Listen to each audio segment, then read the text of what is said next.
kemana ruh ketika setelah dicabut dari jasad. Maka kalau kita membaca dalam satu riwayat dari Bara' bin Azib, kita akan menjumpai ruh itu kalau dicabut dari jasad, maka kita harus paham, malaikat itu Pak, kalau akan mendapati orang itu meninggal dunia, maka para malaikat itu akan datang serombongan. Kemudian dalam satu riwayat hadis, Rasulullah itu berkata ketika beliau itu bersandar ke tongkat, maka beliau mengatakan istaidu min adabil qabr, berlindunglah kalian dari adab kubur. Diulang-ulang oleh Nabi sampai 3 kali. Kemudian Nabi mengatakan idza kana al-mu'min fi inqita'i minad dunya wa iqbalu minal akhirah. Seorang mukmin itu kalau akan meninggalkan dunia dan datang dalam urusan akhirat, nazala ilaihi malaikatun minal malaikah, maka akan datang serombongan para malaikat-malaikat. Kalau yang didatangi itu adalah orang yang beriman, yang datang malaikatur rahmah bersama dengan malaikat maut. Malaikat yang mencabut nyawa, penamaan yang benar bukan malaikat Israel, tapi penamaan yang benar itu malaikat maut. Dia datang serombongan bersama dengan malaikatur rahmah. Para malaikat kemudian di mana? Fajalasu inda mudil basar. Para malaikat itu duduk sejauh mata orang itu ketika memandang. Makanya orang kan kadang-kadang kalau mau meninggal dunia begini. Itu bukan melihat tatapan kosong, tetapi dia melihat sesuatu yang tidak pernah dia jumpai seumur hidupnya. Mana malaikat itu kalau yang akan dicabut adalah orang yang beriman, malaikat itu akan membawa 2 barang. 1, kafanun min akfanil jannah, kain kafan dari surga. 2, hanutun min khunutil miski, dan yang kedua itu akan membawa minyak wangi yang diambil dari surga. Setelah kemudian duduk sejauh mata memandang, yang akan datang, yang turun 1, malaikat maut di atas kepalanya. Setelah dicabut semuanya sempurna, malaikat maut selesai tugasnya. Kemudian diserahkan kepada malaikatur rahmah. Kalau dia orang yang beriman, dibalut sama kemudian kain kafan yang diambilkan dari surga, diberikan minyak wangi dari surga. Itu loh Pak, masalah pakaian itu saking pentingnya. Ruh itu aja masih dikasih pakaian. Makanya orang kalau sampai ngeremehin aurat itu kebangetan. Karena ruh saja ditutupin itu, kemudian bagaimana dengan kain kafan yang diambil dari surga. Ditutup dengan kain kafan dari surga. Lalu kemudian dibawa ke langit yang pertama. Setelah dibawa ke langit yang pertama, Rasulullah mengatakan fastaftahu lahumul bab. Mereka meminta supaya dibukakan pintu langit yang pertama. Pintu langit yang pertama terbuka. Kemudian mereka memasuki pintu langit yang pertama. Karena sesungguhnya langit itu ada 7 lapis. 1, 2, 3, 4, 5, 6, 7. Satu lapis dengan lapis berikutnya sejarak 500 tahun perjalanan. Lapis yang kedua dengan lapis yang ketiga 500 tahun perjalanan. Atasnya Pak ada pohon bidara Pak, makanya dinamakan Sidratul Muntaha. Sidrah itu bidara, Muntaha itu puncaknya langit. Di atas langit yang ketujuh ada lautan. Dari dasarnya sampai permukaannya 500 tahun perjalanan. Di atas yang tempat yang begitu besar, itulah nanti kemudian yang menjadi salah satu tempat arasy-Nya Allah. Maka naik itu melewati langit yang pertama. Seluruh para malaikat gemuruh Pak, cuma kita tidak mendengar. Kita tidak pernah mendengar itu. Makanya dijadikan, kenapa pendengaran kita terbatas? Kalau dijadikan pendengaran kita sensitif, malah tidak bisa tidur. Karena tiap hari kita akan mendengar omongan para malaikat, dan kita akan mendengar omongan orang ketika mati, dan apa yang disampaikan oleh para malaikat di atas langit. Dijadikan pendengaran kita terbatas karena ada banyak hikmah. Melewati langit yang pertama bergumuruh para malaikat yang kemudian berkata, maniruh hadat tayyib. Ini pemilik ruh yang baik, ini miliknya siapa? Hadza fulan bin fulanan. Ini disebutkan namanya yang terbaik yang dia pernah miliki ketika di dunia. Seluruh malaikat menyambutnya. Naik ke langit yang kedua, minta dibukakan pintu langit yang kedua, dibukakan. Terus sampai akhirnya menembus langit yang ketujuh.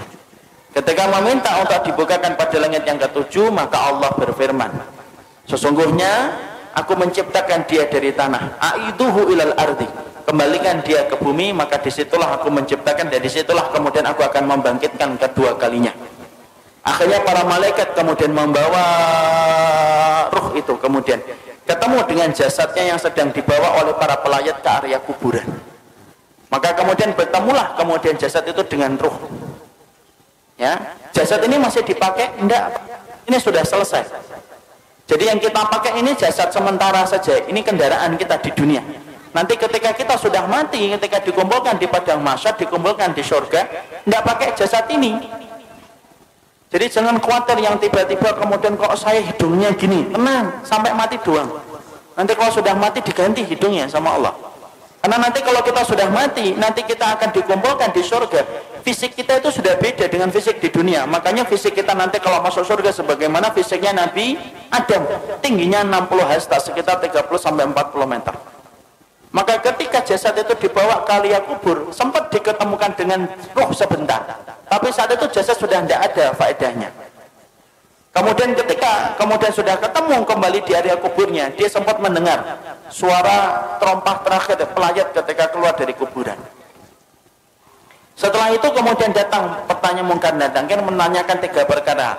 Siapa Robnya, siapa nabinya, apa kitabnya, ataupun apa agama yang diutus kepadanya. Setelah dia mampu menjawab itu, maka yang mampu menjawabnya itu siapa? Apakah dirinya? Enggak.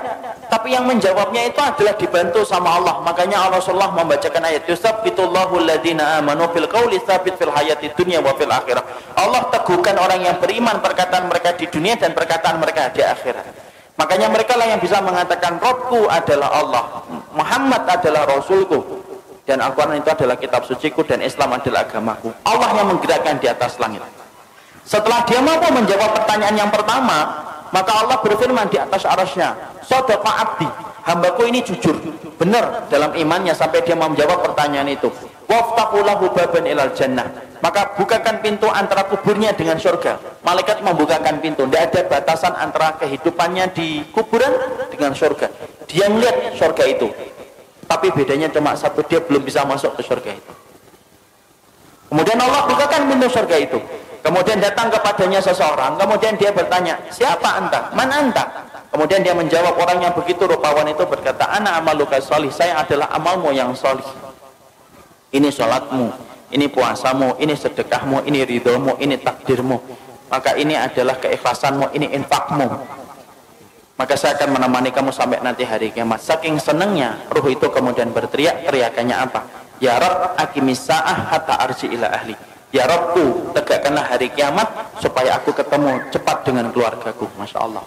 Jadi memori tentang keluarga itu tidak pernah hilang. Sampai orang ketika di kuburan pertama kali, tidak ada yang dia lupakan kecuali adalah masalah dia bersama keluarga. Nah, disitulah kita paham. Kemudian pertanyaan kita, ruh itu ditempatkan di mana, Ustaz? Ruh itu ditempatkan oleh Allah berdasarkan perkataan yang disampaikan oleh Imam Ibnu Qayyim itu macam-macam. Ada ruh yang ditempatkan di dalam kubur mendapatkan kenikmatan.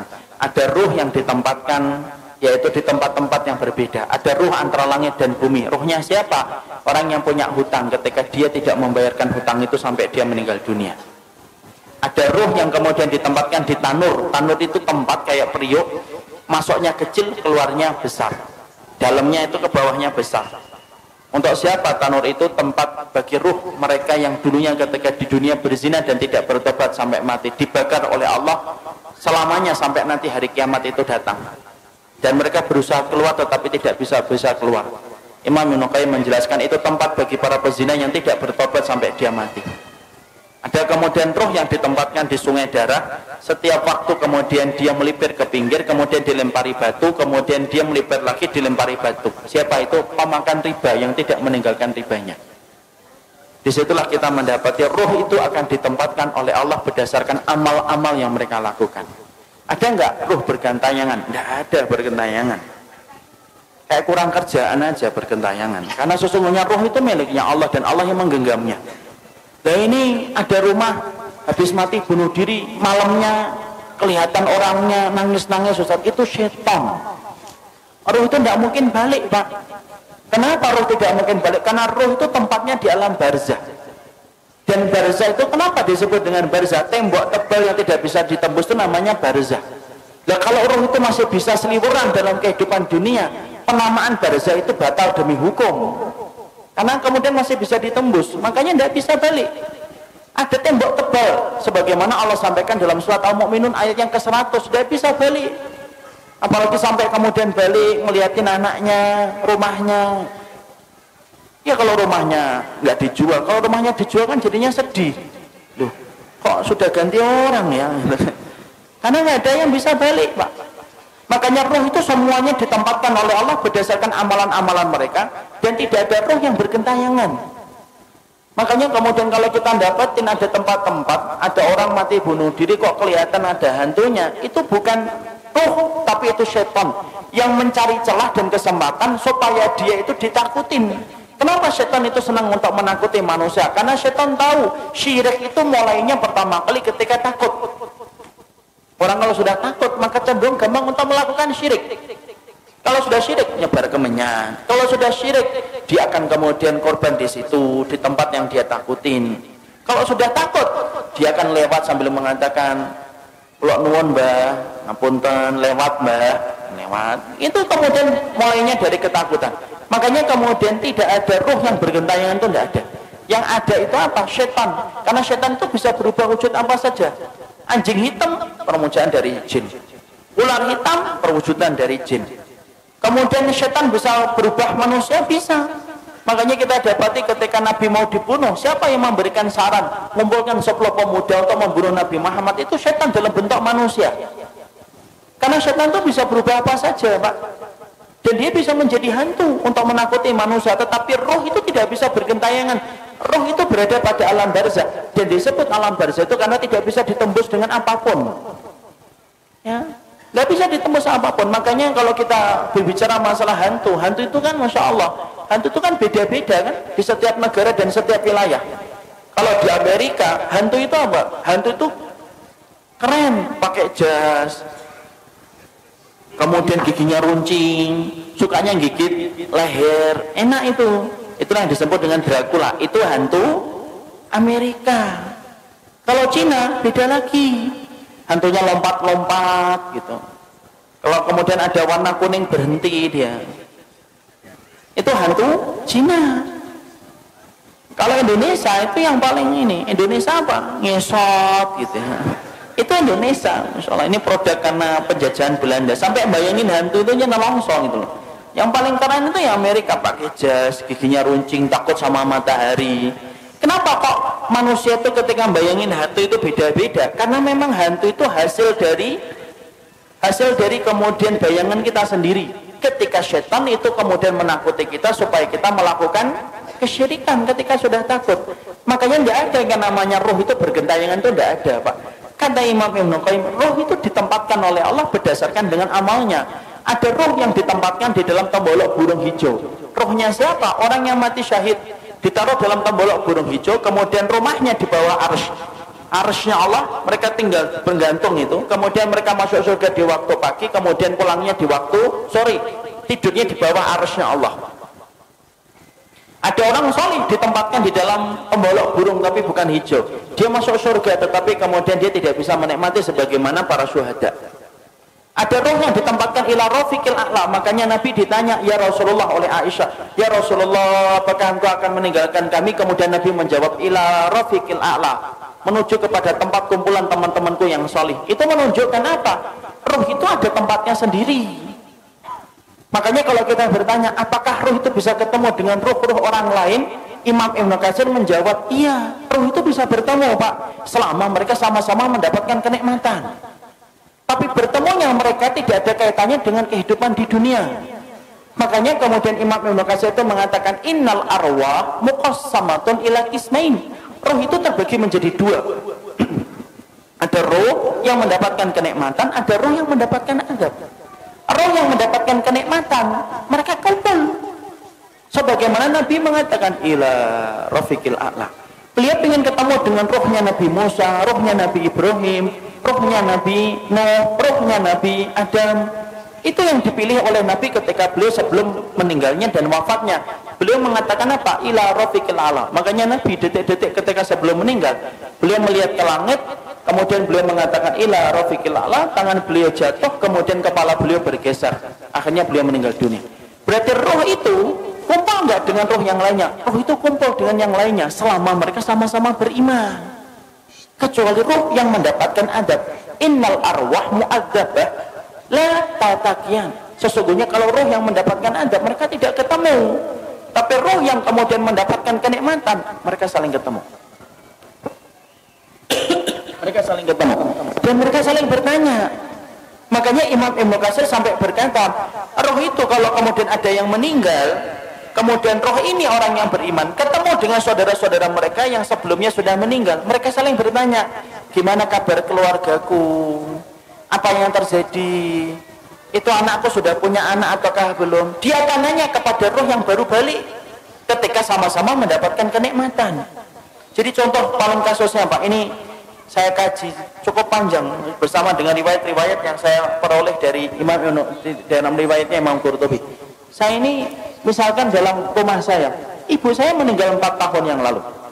Ibu saya meninggal 4 tahun yang lalu. Kemudian ada itu keponakan beliau itu meninggal 2 bulan yang lalu.